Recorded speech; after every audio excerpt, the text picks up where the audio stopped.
नमस्कार दोस्तों, आपका स्वागत है हमारे YouTube चैनल पर।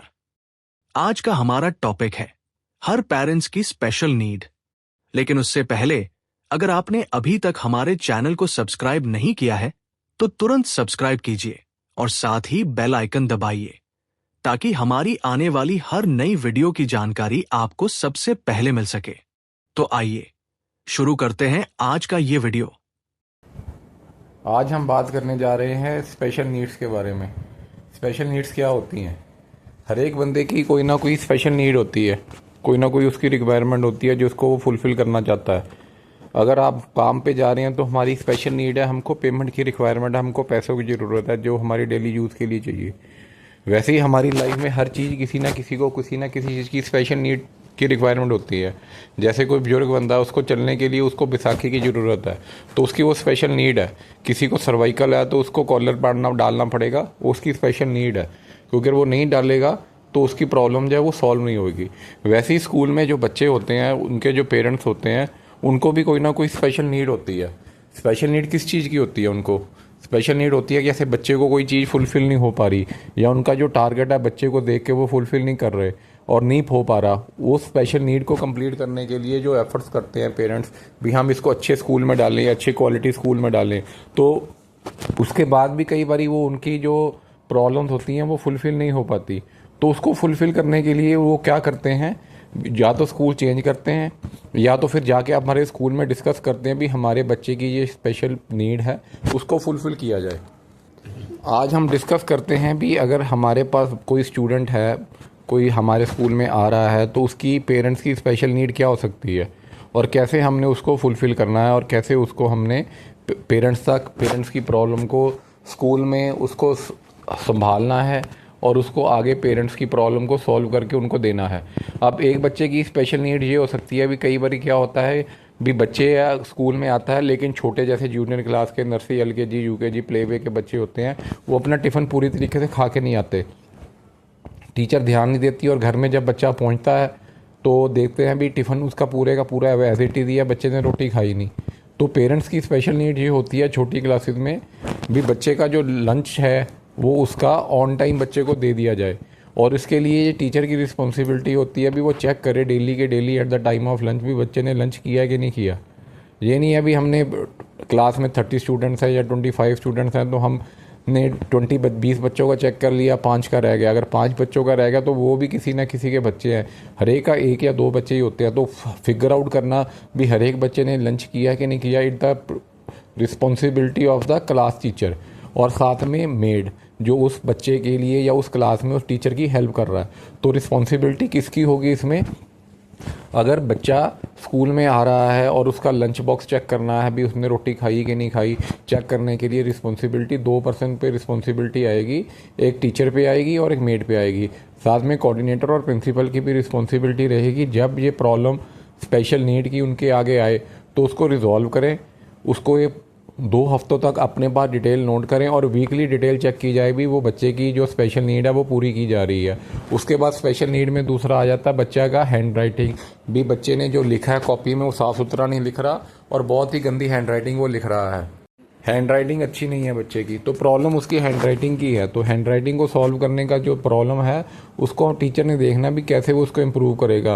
वो कर्सिव हैंड राइटिंग लिख पा रहा है कि नहीं लिख पा रहा है, जो अगर 4 लाइन कॉपी में लिख रहा है वो उसके अंदर लिख रहा है कि नहीं लिख रहा। अगर वो बड़ी क्लास का बच्चा है तो उसको डेली प्रैक्टिस के लिए हम कोई ना कोई एक चैप्टर या एक डिटेल उसको दे, जिसको वो देख के वो लिखे और उसको रेगुलर चेक किया जाए। इसके लिए भी जो टीचर्स इन्वॉल्व होंगे, जैसे सपोज कीजिए अगर बच्चे की इशू आया हैंड राइटिंग का, पंजाबी का अकेला, तो पंजाबी का टीचर, क्लास इंचार्ज, प्रिंसिपल और साथ में कोऑर्डिनेटर रिस्पॉन्सिबल होंगे, और वो 14 डेज़ के लिए, 2 हफ्तों के लिए ऑब्जर्व करेंगे। डेली के डेली चार्ट बनेगा, और उसके बाद वो आगे रिपोर्ट करेंगे, और वीकली अपडेट हर बच्चे की देनी पड़ेगी। उसके बाद आ जाता है भी बच्चे को डांटना, बच्चे को मारना। कई बार क्या होता है भी बच्चे को क्लास में टीचर अगर कोई अच्छे से नहीं काम करता तो उसको कोई ना कोई स्लैप लगा दिया, उसको गुस्सा कर दिया, जिसके लिए पेरेंट्स कई बार ऑब्जेक्शन करते हैं, और उनकी पेरेंट्स की स्पेशल नीड आती है भी हमारे बच्चे को किसी ने मारना नहीं है, किसी ने हाथ नहीं लगाना।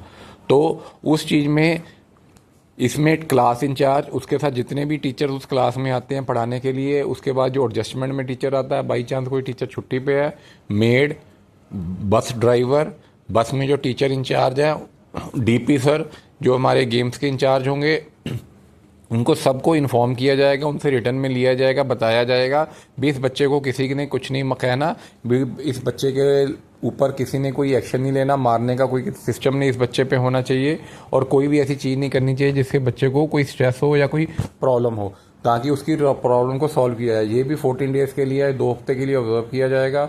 2 हफ्ते के बाद फिर दोबारा उसको जो है वो वीकली चैप्टर पे लिया जाएगा, लेकिन 2 हफ्ते डेली उसकी रिपोर्ट जो है प्रिंसिपल और कोऑर्डिनेटर ने टीचर से लेनी है और उसकी अपलोड करनी है जो डाटा आपको अवेलेबल होगा उसके अंदर। अब इसके बाद जो अगला प्रॉब्लम जो आ रही है वो आ रही है वैन में बच्चे को सीट ना मिलना, या वैन में बच्चे को ध्यान ना देना, वैन में बच्चे को किसी दूसरे बच्चे ने मार दिया। तो उसके लिए जो रिस्पॉन्सिबल होगा वो वैन का ड्राइवर होगा क्लास इंचार्ज के साथ। उसमें जो वैन इंचार्ज है उसकी रिस्पॉन्सिबिलिटी होगी, ट्रांसपोर्ट इंचार्ज की रिस्पॉन्सिबिलिटी होगी, प्रिंसिपल की रिस्पॉन्सिबिलिटी होगी, और बच्चे को जब क्लास से लेके जाता है बस तक, अगर कोई उसमें टीचर इन्वॉल्व है, बेसिकली क्लास टीचर ही जाते हैं, तो उसकी रिस्पॉन्सिबिलिटी होगी भी वैन में बच्चे को सीट मिले, बच्चा आराम से चढ़े, कोई बच्चा उसको तंग ना करे, उसको कोई प्रॉब्लम ना आए। और इसका भी डाटा 14 डेज़ या 2 हफ्तों के लिए हमको डिटेल रिटर्न डेली लेना पड़ेगा, और उसके बाद वीकली अपडेट सैटरडे के सैटरडे उसमें देनी पड़ेगी। बच्चे को इस चीज़ में कोई इशू नहीं आ रहा। हर एक पेरेंट्स की एक स्पेशल नीड है।